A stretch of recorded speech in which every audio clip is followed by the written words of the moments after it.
దేవుని నామకు వందనాలు. మరి మీ అందరూ కూడా నా వందనాలు చెల్లిస్తున్నాను. ఈ దినం ఆరాధన కొరకు ప్రార్థన చేస్తున్నాను. అందరం కళ్ళు మూసుకున్నట్లయితే పరిశుద్ధుడు పరిశుద్ధుడు పరిశుద్ధుడు మా ప్రభా, మీ ఘనమైన శ్రేష్టమైన నామాన్ని బట్టి మరొకసారి వందనాలు స్తోత్రాలు ప్రభా. ఇప్పుడు దినాలు ప్రభా అయ్యా మిమ్మల్ని స్థుతించి మా ఇంటి కనుకొచ్చే గొప్ప భాగ్యాన్ని మార్చినందుకు వందనాలు స్తోత్రాలు చెల్లిస్తున్నాం. మా తండ్రి మన ఆరాధన ప్రారంభిస్తుండగా మీరు ఎక్కువ నడిపించండి. పాటలోనైనా మీరు ఉండండి నాయన. అయ్యా మరి ఆరాధనలో కూడా మీరు నడిపించండి. జ్ఞానవాక్యంలో కూడా నాయన మీరే తోడు నడిపించిన ఆయన మీ నామానికి మీరు మహిమ తెచ్చుకోమని మీ సన్నిధిలో అడుగుతున్నాం. మా ప్రభా గొప్ప దేవుడు, గొప్ప గొప్ప కార్యాలు చేయగలిగిన మా దేవుడు, మహోన్నతుడు, మహాత్మనుడు నాయన.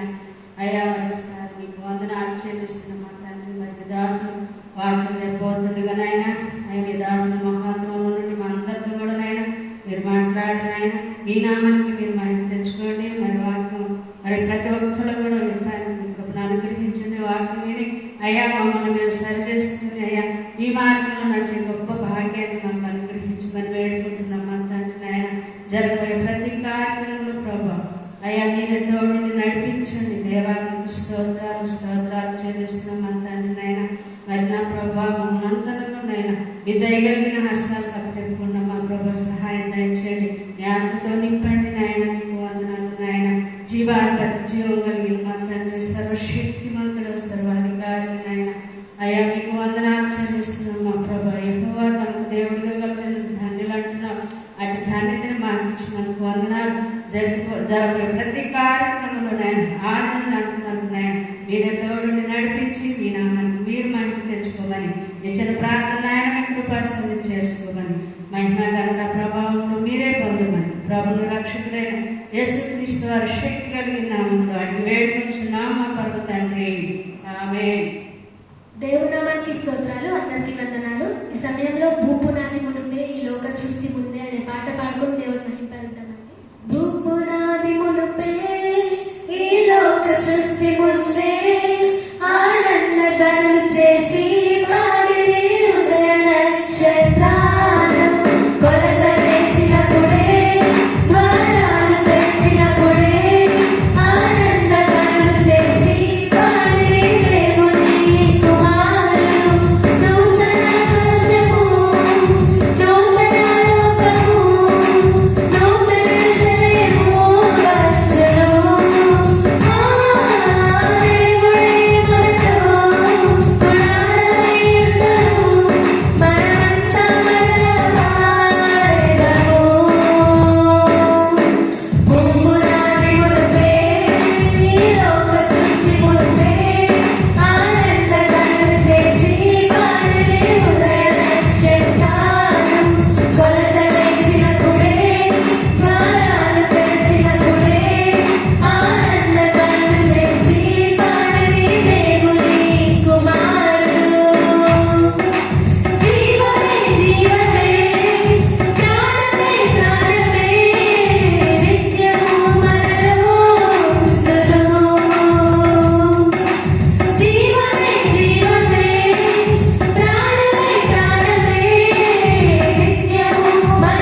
పాదంలో నిత్యము స్తుతించి నిన్ను పాడి కీర్తించెదను.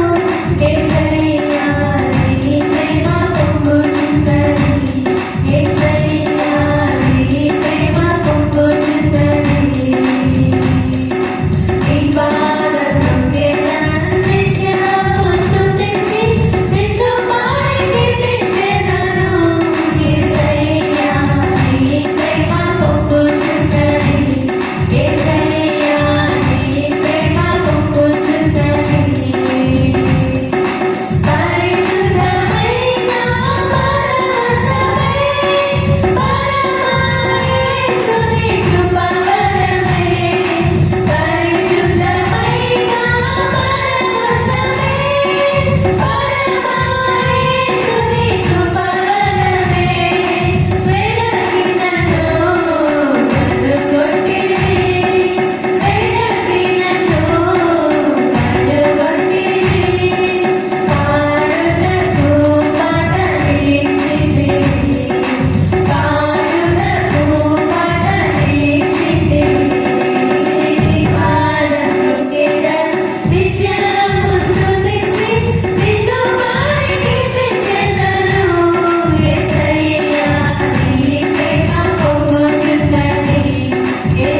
స్తోత్రం. హల్లెలూయా, హల్లెలూయా.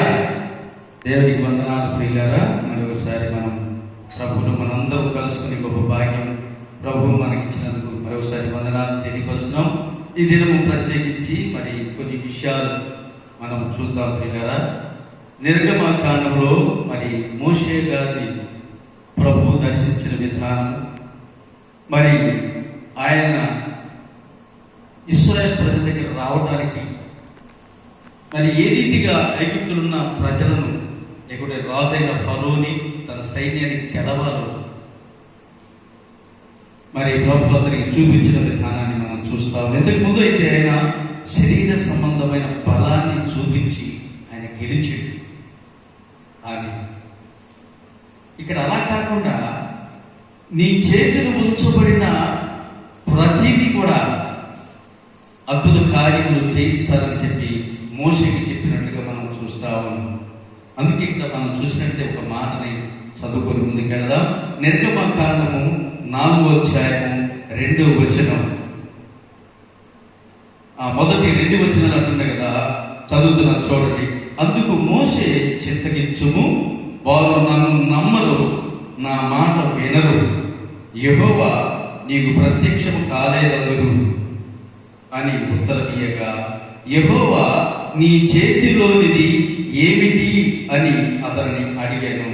అందుకు కర్ర అనెను. అప్పుడు ఆయన నేలను దానిని పడవేయమనెను. అతడు దాని నేల పడవేయగానే అది పాము ఆయను.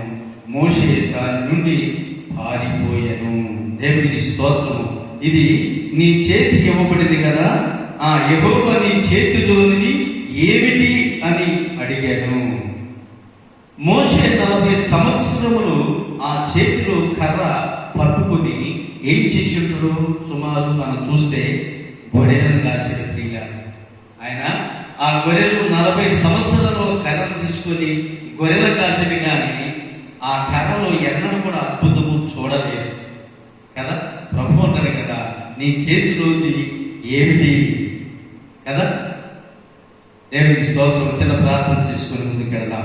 స్తోత్రములైన అత్యంత కృప పరిధుడైన మా ప్రియ పరలోకపు తండ్రి, మీ పరిశుద్ధమైన శ్రేష్ఠ నామాన్ని బట్టి మరోసారి మీ కృతజ్ఞతాస్తుతి స్తోత్రములైన మా ప్రభు, ఈ దినం ప్రత్యేకమైన దినముగా మీ సన్నిధిని మిమ్మల్ని ఆరాధించి మిమ్మల్ని స్తుతించి గణపరుచుకునే గొప్ప భాగ్యాన్ని మీరు మాకు ఇచ్చినందుకు వందనాలు నాయన. ఈ మాటలు నాయన మా ప్రభు మీరు స్వయముగా మాట్లాడి మోషే గారిని మీరు బలపరిచారు. తన చేతిలో ఉన్న ఆయన అప్పటి వరకు 40 సంవత్సరాల నుంచి ఉన్న కర్రనే మోషే చూసింది, కానీ ఇక నుంచి దానిని నిన్ను అద్భుతాలు ఆ కర్ర ద్వారా చేస్తారని సెలవిచ్చినట్టుగా మేము చూసినాము నాయన. ఆ విషయాలన్నీ కూడా ఈ దినాన మాకు విశదీకరిస్తున్నందుకు మీ కృతజ్ఞత తెలియపరుస్తున్నాం. దానిలో మర్మములన్నీ మేము గ్రహించినట్లుగా మీ కృపని మాకు సహాయం చేయమని, మీ మాటలో ఎంత గొప్ప శక్తి ఉన్నదో మా ప్రభువా నాయన, మీరు ఎన్ని అద్భుతాలు చేయగలరు మరొకసారి మేము వివరించుకోవడానికి నిలిచే మంచి అవకాశం బట్టి వందనాలు తెలియపరుస్తూ, నిలిచి ఉన్న నేను కానీ కూర్చొని ఉన్న బిడ్డలు కానీ ఏమాత్రము యోగ్యులము కాదని నేను ఒప్పుకుంటున్నాను మా ప్రభువా. మీ కృప మాతో ఉంచి మమ్మల్ని అందరినీ ఈ దినాన మీ వాక్యం ద్వారా బలపరిచి నడిపించమని యేసుక్రీస్తు పరిశుద్ధ నామమున ప్రార్థించండి వేడుచున్నాము మా పరమ తండ్రి. ఆమేన్. దేవునికి స్తోత్రం ప్రియులారా. మరి ఇక్కడ చూసినట్లయితే యెహోవా నీ చేతిలోనిది ఏమిటి అని అడిగాడు. అందుకతడు కర్ర అనే కదా. ఇక్కడ మనం చూస్తే నిజంగా మనం చూసింది ఏంటంటే మోషే చేతిలో ఉన్నది ఏంటి అంటే కర్రే. అది ఎప్పటి నుంచో 40 సంవత్సరాల నుంచి కర్రగానే మారింది కదా. అది కర్రగానే ఉన్నది, కర్రగానే మోషే చేతిలో పనిచేసింది. అది గొర్రెల కాయటానికి ఇవ్వబడిన దుడ్డు కర్ర అని కూడా మనం చూడవచ్చు. కానీ అది కర్రే. కానీ మోషే ఒక అద్భుతమైన మాట పైన మాట్లాడినట్టుగా మనం చూస్తాం. అతడు వారు నా మాట వినరు, యెహోవా నీకు ప్రత్యక్షత కాలేదందురు అని ఉత్తరమేగా యెహోవా నీ చేతిలోనికి ఏమిటని అతన్ని అడిగాను. అందుకు అతడు కర్ర అని. అది కర్రే. కానీ మన దగ్గర ఉన్నప్పుడు ప్రతి వస్తువు కూడా అది వస్తువుగానే కాల్స్తుంది. కానీ దేవుని మాట ప్రకారంగా చూసినప్పుడు, ఆ దానిని విశ్వసించినప్పుడు, ప్రియులరా, దేవుని మాట మీద మనం విశ్వాసం ఉంచినప్పుడు, మనం నమ్మకం ఉంచినప్పుడు అద్భుతాలు చేయగలడని చెప్పి మనం చూస్తూ ఉన్నాం ప్రియులరా. అందుకే అది అప్పటికి కర్రగానే ఉంది మోషే చేతిలో. కానీ నీ చేతిలోని కర్రైన నిజమేనా అని చెప్పి అడిగినట్టుగా మనం చూస్తాము ప్రియులరా. మనము కర్ర అనుకున్నప్పుడల్లా అది ఒట్టి కర్రే అని చెప్పి మనకు అనిపిస్తూ ఉంటుంది. కానీ దేవుని యందు విశ్వాసం, దేవుని యందు నిరీక్షణ, దేవుని యందు నమ్మకము కలిగినప్పుడు ప్రియులరా, దేవుని మాటని నమ్మినప్పుడు ప్రియులరా, ఆ కర్ర ద్వారా దేవుడు అద్భుతాలు జరిపించినట్లుగా మనం చూస్తాము ప్రియులరా. మనం కూడా దేవుని చేతిలో ఉండడానికి ఇష్టపడితే దేవుడు అద్భుతాలు మన ద్వారా కూడా చేయించడానికి ఆయన మనస్సు కలిగిన వాడు. ఎంత అద్భుతమైన దేవుడు మన దేవుడు. ఒకసారి మనం సంఖ్యాకాండంలోకి వెళ్ళి చూద్దాం. సంఖ్యాకాండము 17వ అధ్యాయము 6వ వచనం నుంచి చదువుకుందాం ప్రియులారా. సంఖ్యాకాండము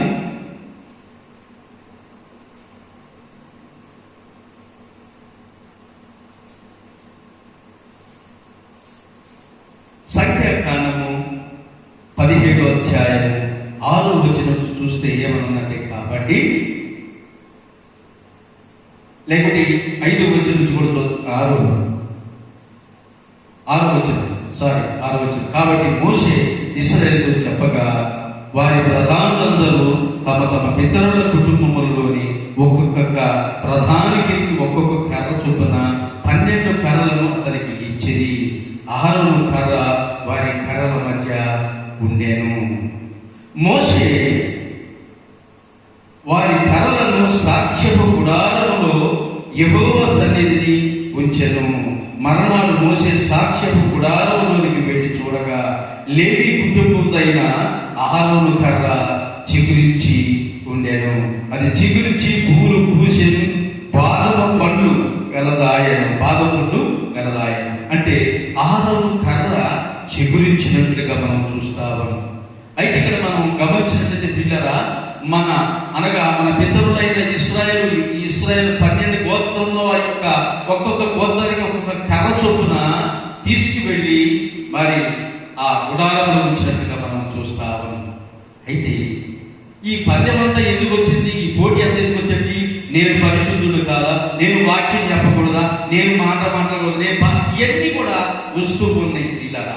అందుకే అక్కడ జరిగిన సంగతి మనం చూస్తే, అయితే ఏమి కాదు, దేవుని సన్నిధిలో ఒక సాక్ష్యాన్ని కనుగొందామని చెప్పి వారు గోత్రానికి ఒక కర్ర చొప్పున మోషేకి ఇచ్చారు.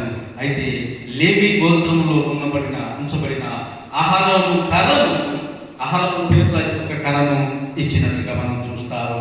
ఆ కర్ర మనం తీసుకువెళ్ళి ఆ కర్రను, వారి కర్రలను సాక్ష్యం గుడారంలోకి యెహోవా సన్నిధిని ఉంచినట్లుగా మనం చూస్తాము. ఆ తెల్లారిన తర్వాత మోషే సాక్ష్యపు గుడారంలోకి వెళ్ళి చూడగా, లేవి కుటుంబమైన అహరోను కర్ర చిగుర్చి ఉండెను. అది చిగుర్చి పువ్వులు పూసి బాదం పండు గలదాయను. ఎంత అద్భుతమైన సంఘటన కదా. తగిన 12 గోత్రాలు వారి కర్రలు ఉన్నాయి.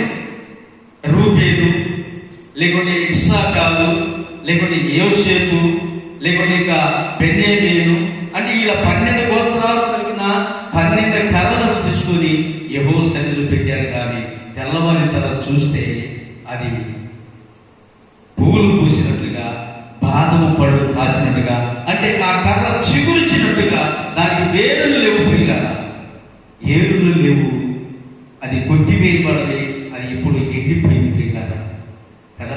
ఎంత గొప్ప అద్భుతమైన సాక్ష్యము. అందుకే యెషయా మొద్దు నుండి చిగురు పుట్టెను, దాని అంకురము ఎదిగి ఫలించును అని దేవుని వాక్యం చెప్పినట్టుగా మనం చూస్తాము. అంటే దావీదు గురించి చెప్పబడిన మాట చూస్తాము పిల్లల. మనము కూడా దేవుని సన్నిధిలో చిగురించాలని, మన కుటుంబం కూడా చిగురు పెట్టాలని చెప్పి మనం ఆశపడుతున్నాం. కానీ దానికి తగిన సమర్పణ మనం కలిగి ఉండాలి ప్రియుల. లేవి కుటుంబం సమర్పణ కలిగిన కుటుంబం, దేవునికి సమర్పించుకొని దేవుని సేవ చేస్తున్న కుటుంబం కనుకనే ఆ కర్ర అనగా ఆ మోషే కర్ర, లేకపోతే అహరోను పేరు రాయబడిన కర్ర చిగురించినట్టుగా మనం చూస్తాము. మోసే చేతిలో ఉన్నప్పుడు అది ఒట్టి కర్రే. ఇక్కడ మనం చూస్తుంటే ఆ ప్రజల దగ్గర ఉన్నప్పుడు అది ఒట్టి కర్రే. దేవుని సన్నిధిలో పెట్టినప్పుడు, దేవుని సన్నిధిలో ఈ 12 కర్రలు పెట్టినప్పుడు వాటి కర్రలన్నింటిలో కలిగి ఆరోను కర్ర చిగురించినట్టుగా మనం చూస్తామంటే దేవుని సన్నిధిని మనం సమర్పించుకున్నాము. ప్రియులారా, దేవుని యొక్క అద్భుతమైన ఆత్మ మన మీద పనిచేస్తారు సత్యాన్ని మనం గ్రహించాలి.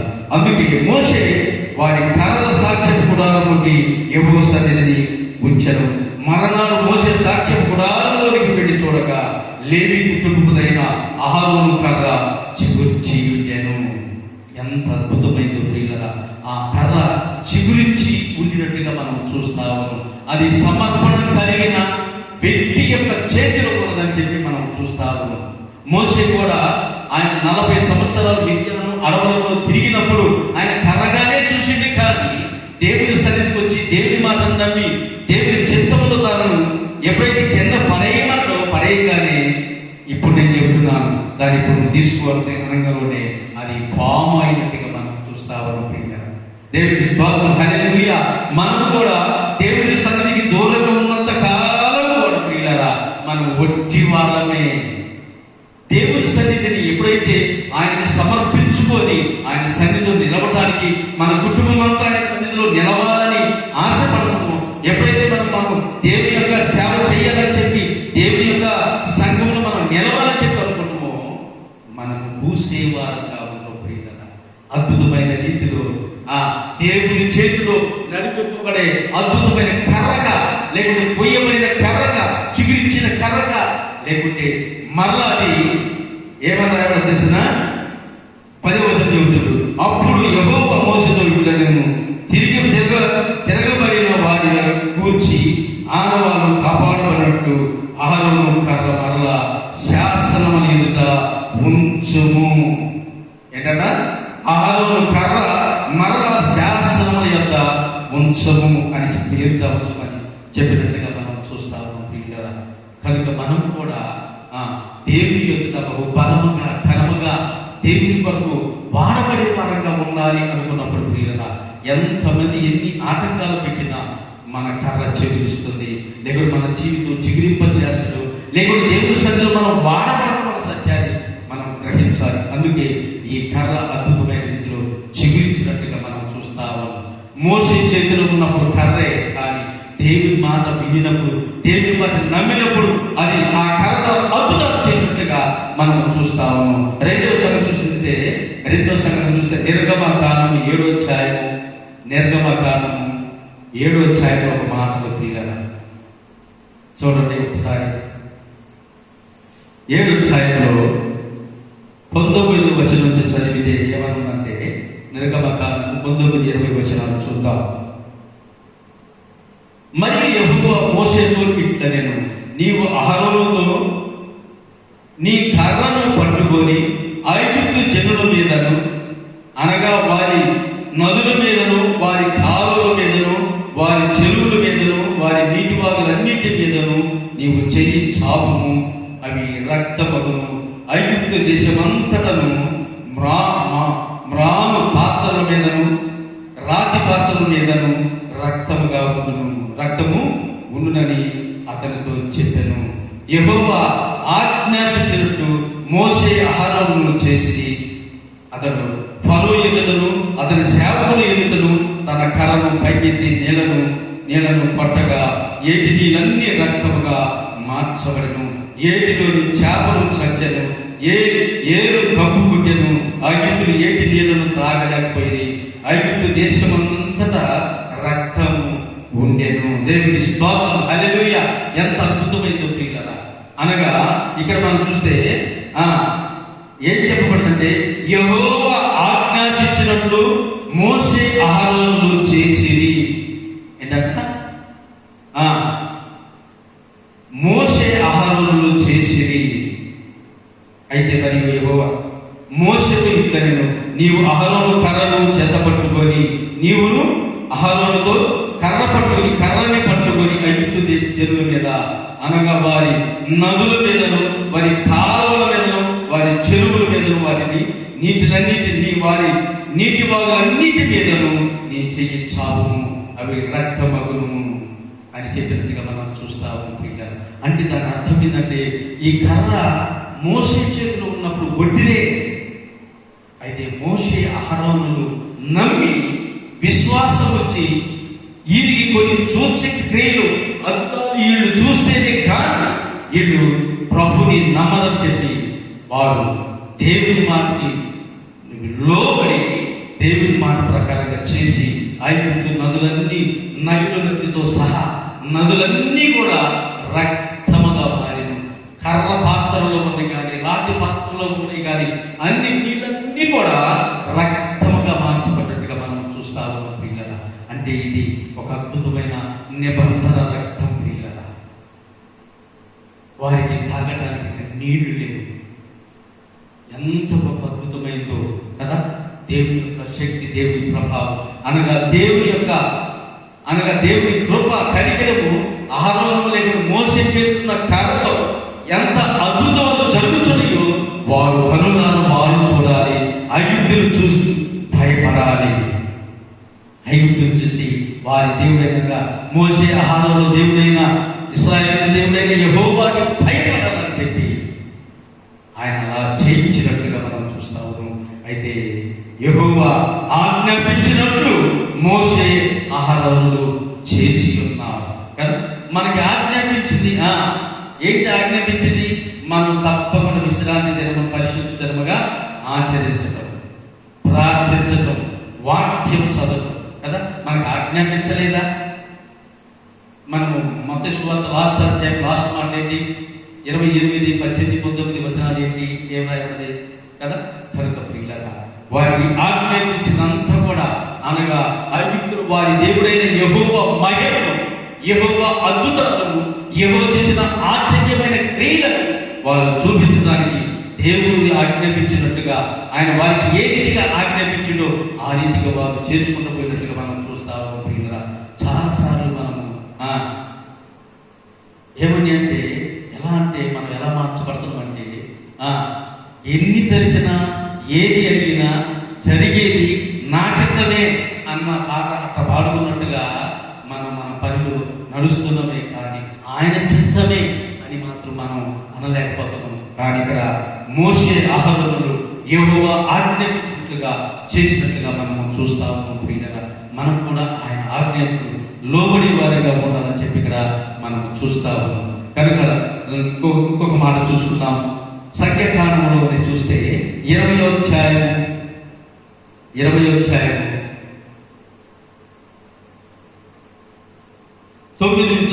వచనం నుంచి చూసుకుందాం ప్రియులారా. లేకుంటే 8వ వచనం నుంచి చూసుకుందాం.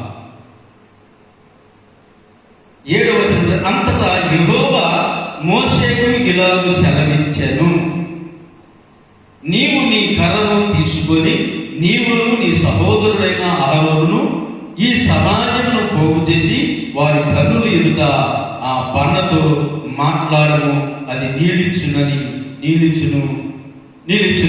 నీవు వారి కొరకు నీళ్లు బండలో నుండి రప్పించి సమాజమునకును వారి పశువులకు త్రాగుము. యెహోవా అతనికి ఆజ్ఞాపించినట్లు మోషే ఆయన సన్నిధి నుండి కర్రను తీసుకొని పోయాను. కానీ ఇక్కడ కర్రను తీసుకొని పోయింది కానీ కదా. ఏంటంట అక్కడ పైన చూస్తే నీవు నీ కర్రను తీసుకొని నీ సహోదరుడైన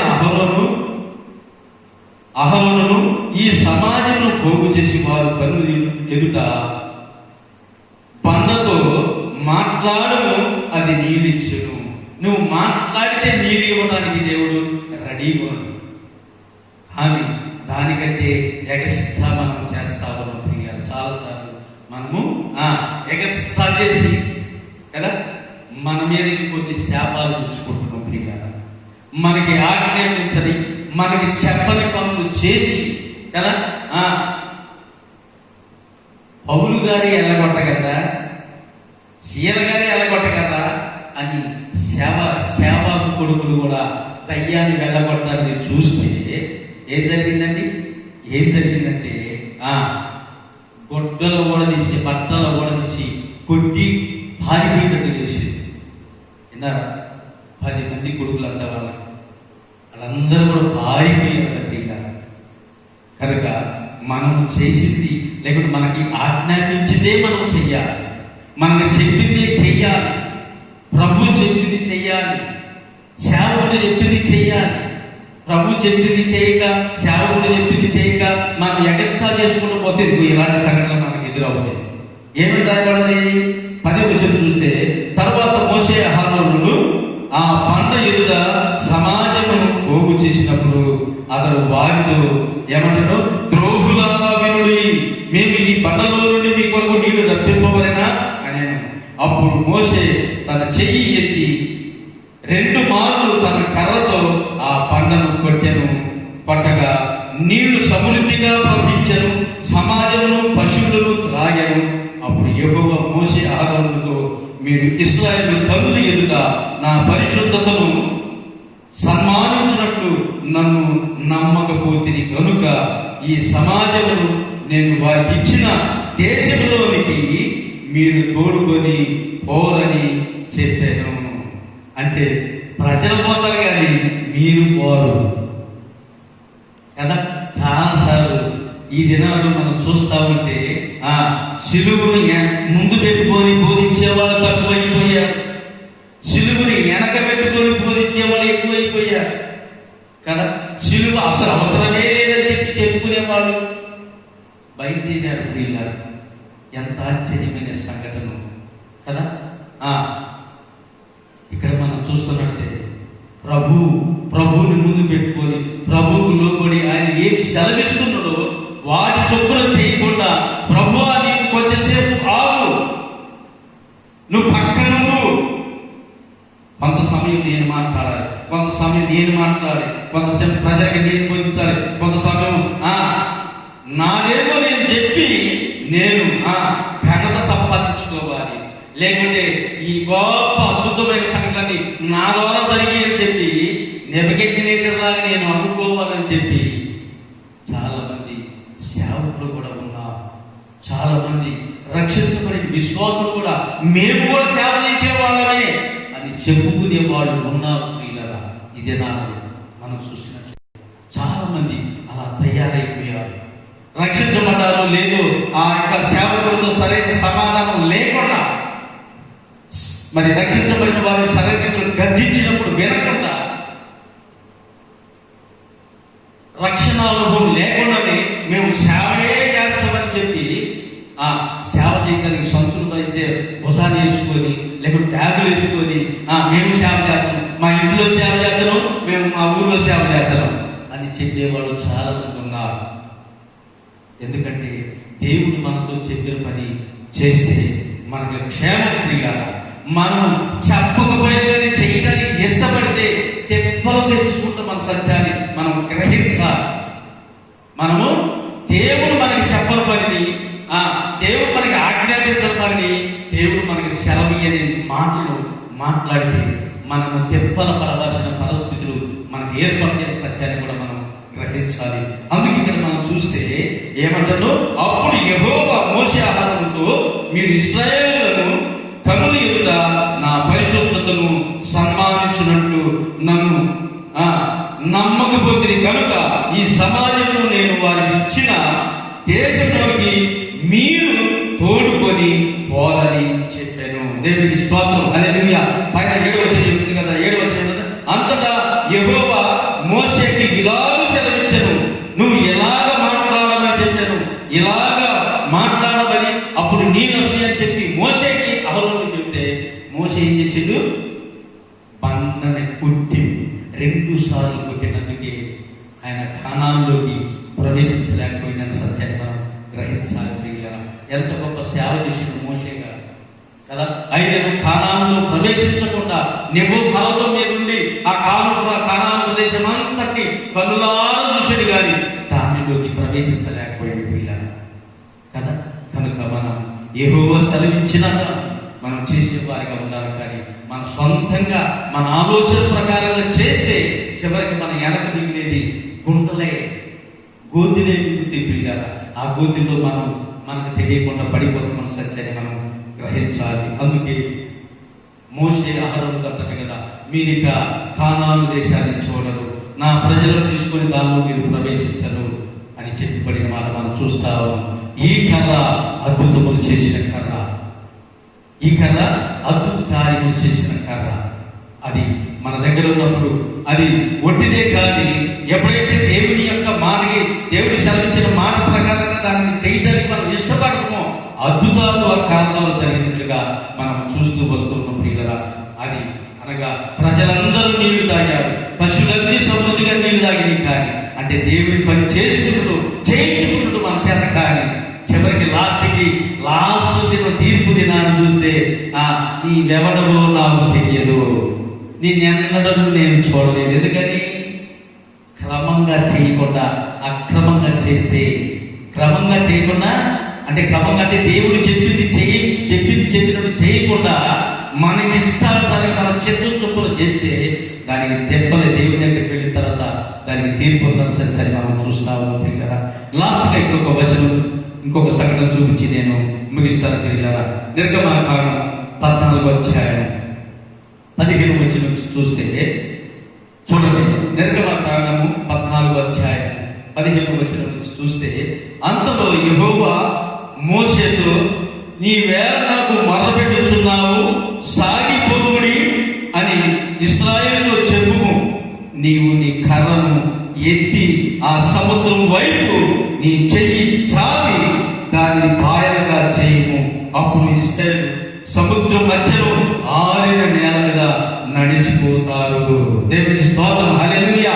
అది మోషే చేతులు ఉన్నప్పుడు కర్ర అయిపోయిలాగా దేవుడు ఎప్పుడైతే సెలవిచ్చిండో, దేవుడు ఎప్పుడైతే మనవి చేసిండో, దేవుడు ఎప్పుడైతే ఆజ్ఞాపించిండో, ఆయన ఆజ్ఞ ప్రకారంగా, ఆయన సెలవిచ్చిన మాట ప్రకారంగా ఆయన చెప్పినట్టు చేయడానికి ఇష్టంగా ఉన్నప్పుడు మన చేత కాదు, కానీ ఆఫ్టర్ ఆల్ ఆ ఎండిపోయిన కర్ర చేత దేవుడు అద్భుతాలు చేసి. దేవుడి స్తోత్రం, హల్లెలూయా. ఎంత అద్భుతమైన సంఘటన ప్రియులారా. ఏమన్నాడు? 16వ వచనంలో, నీవు నీ కర్రను ఎత్తి ఆ సముద్రం వైపు నీ చెయ్యి చాపుము, అది పాయగా చేయుము. అప్పుడు ఇశ్రాయేలు సముద్రం మధ్యలో ఆరిన నేల మీద నడిచిపోతారు. ఇదిగో నేనే ఐగుప్తీయుల హృదయంలో కఠినపరచుదును, వారు వీరిని తరుముదురు. నేను ఫరో వలన, అతని సమస్త సేనల వలన, అతని రథముల వలన, అతని గుర్రపు రౌతులను నాకు మహిమ తెచ్చుకుందును. వాటి వలన కూడా నేను మహిమ తెచ్చుకుందును. నేను ఫరో వలన, అతని రథములను వలన, అతని గుర్రపు రౌతులను మహిమను తెచ్చుకున్నప్పుడు నేను యెహోవానని ఐగుప్తీయులు తెలుసుకుందురు. దేవునికి స్తోత్రం, హల్లెలూయా. ఎంత అద్భుతమైన సంఘటన ప్రియులారా. అహరోను కర్ర లేకుంటే మోషే చేతిలో కర్ర, అది నీ చేతిలో ఉన్నది ఏమిటి? అది కర్రే, అది కర్రే. ఇప్పుడు దాన్ని ఉపయోగపెట్టాము. నేను ఒక మాట సెలవిస్తున్నాను, నీవు ఉపయోగపెట్టున్నప్పుడు మోషే అది నమ్మి విశ్వసించి ఉపయోగపెట్టినప్పుడు ఆ కర్ర ద్వారా అద్భుతములు జరిగినట్లుగా మనం చూస్తాము. ఆశ్చర్యమైన కార్యం జరిగినట్లుగా మనం చూస్తాము. ఇంకా 25వ వచనం తర్వాత, వారి రథచక్రములు ఊడిపడినట్లు చేయక వారు బహు కష్టపడి తోలుచుండిరి. అప్పుడు ఐగుప్తీయులు ఇశ్రాయేలు ఎదుట నుండి పారిపోదుము, రండి, యెహోవా వారి పక్షమున మనతో యుద్ధము చేయుచున్నాడని చెప్పుకొనిది. దేవునికి స్తోత్రం, హల్లెలూయా. ప్రియులారా, మనం ఎప్పుడైతే ప్రభువునందు ఆయన మాట యందు విశ్వాసం ఉంచి నమ్మకం ఉంచుతూ ప్రియులారా, అది కర్రే కాదు, ఏ వస్తువైనా మన చేతిలో ఉంచబడింది, అద్భుతాలు దాని ద్వారా జరిగించగలరు ప్రభు అని చెప్పి మనం చూస్తా ఉన్నాం. ఇదేనా మనం చూసిన సంఘటన చూస్తే మోషే చేతులు అది ఒంటి కర్రే, కానీ అది మొట్టమొదటిగా చిగురించిన కర్రగా మనం చూస్తా ఉన్నాం ప్రియులారా. అక్కడ పొలుగుళ్ళు మనం చూస్తా ఉన్నాం. అక్కడ చూసితే అహరోను మోషే వాళ్ళ వలనే అయితే మా వల్ల కదా, మేము గోత్రకర్తలమే కదా అని చెప్పి 12 మంది గోత్రకర్తలు సొడిగినప్పుడు వారందరి పక్షంలో ఒక్కొక్క కర్రలుగా ఒక్కొక్క గోత్రానికి ఒక్కొక్క కర్ర ఇచ్చి ఎవరి కర్ర చిగురిస్తుందో అదే దేవుడు ఏర్పరచుకున్న కర్ర చెప్పి వాళ్ళందరూ కూడా 12 కర్రలు యెహోవా సన్నిధిలో పెట్టి తెల్లారిపోతూనే మోషే ఆ ప్రత్యక్ష గుడారంలోకి వెళ్ళి చూసినప్పుడు అహరోను కర్ర ఒక్కటే దేవుని సన్నిధిలో చిగురించిన కర్ర. అందుకు యెహోవా చెప్పిన మాట, మోషే అహరోను కర్ర తీసుకుని పోయి శాసనముల దగ్గర ఉంచుము.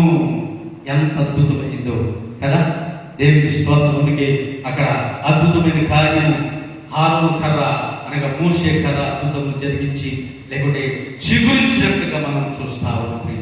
మన జీవితాలు చిగురింప చేసుకోవడం కోసం మనము దేవుని సన్నిధిలో ఉంచబడే వారంగా ఉండాలని మొట్టమొదటి మాట చూస్తా ఉన్నాం. రెండో మాట చూసినట్లయితే, రెండో మాట ఏమున్నది? నిర్గమకాండము 17వ అధ్యాయంలో చూస్తే అక్కడ ఒక మాట రాయబడింది కదా, సంఖ్యాకాండం 17వ అధ్యాయంలో రాయబడిన మాట చూసాం కదా. ఏంటది?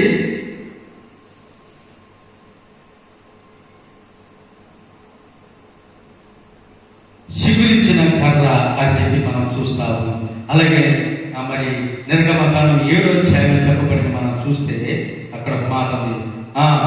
మరియు యెహోవా మోషేతో ఇట్లనెను, నీవును అహరోనుతో నీ కర్రను పట్టుకొని ఐగుప్తీయుల జలాల మీద కొట్టమని చెప్పగా, అంటే ఐగుప్తు నది నీరులంతా కూడా రక్తమయముగా మార్చబడేది ఈ కర్ర అనగా, ఈ కర్ర ద్వారా అద్భుతము అనగా చిగురించిన కర్రగా, రక్తమయముగా చేసిన కర్ర అని చెప్పి మనము చూస్తా ఉన్నాం. ప్రియులుగా మూడోది చూసినట్లయితే మూడోది ఏమన్న అనగా నీళ్లు ఇచ్చిన కర్రగా, యెహోవా సన్నిధిలో మంచి నీళ్లు ఇచ్చిన కర్రగా, సమృద్ధి దాహం తీర్చిన కర్రగా ఉన్నట్టుగా మనము చూస్తా ఉన్నాం. ప్రియులుగా అందుకే ఇక్కడ ఆ కర్రని అనగా సమృద్ధి జలము, జీవ జలం ఇచ్చిన కర్రగా ఉన్నట్టుగా మనము చూస్తా ఉన్నాం. ప్రియులారా నాలుగోది చూసినట్టే, నాలుగోది ఐగుప్తు దేశంలో నుండి వాళ్ళు బయలుదేరినప్పుడు ఎర్ర సముద్రంలో కొట్టిన కర్రగా మనం చూస్తాము. అనగా బండను కొట్టిన కర్రగా చూసినాం. మొట్టమొదటిగా చిగురించిన కర్రగా చూసినాం. రెండోదిగా బండను కొట్టిన కర్రగా చూసినాం. మూడోదిగా ఐగుప్తీయుల యొక్క ప్రజలందరూ కూడా సమృద్ధిగా నీళ్లు తాగిన ఆ యొక్క కర్రగా, నీటిని రప్పించిన కర్రగా చూస్తా ఉన్నాం. రక్తముగా మార్చబడిన ఆ కర్రగా చూస్తా ఉన్నాం. చిగురించిన కర్రగా చూస్తాము. నిర్గమకాండం చూస్తే సముద్రమును పాయలు చేసిన కర్రగా చూస్తా ఉన్నాం. ఇది కర్రే మోసే చేతిలో ఉన్నప్పుడు వట్టి కర్రే, కానీ మొట్టమొదటిగా రక్తముగా మార్చబడిన కర్ర అని చెప్పి చూస్తాము. రెండోదిగా నీటి మనుగులుగా మార్చబడిన కర్ర అని చెప్పి చూస్తాము. మూడోదిగా చూసిన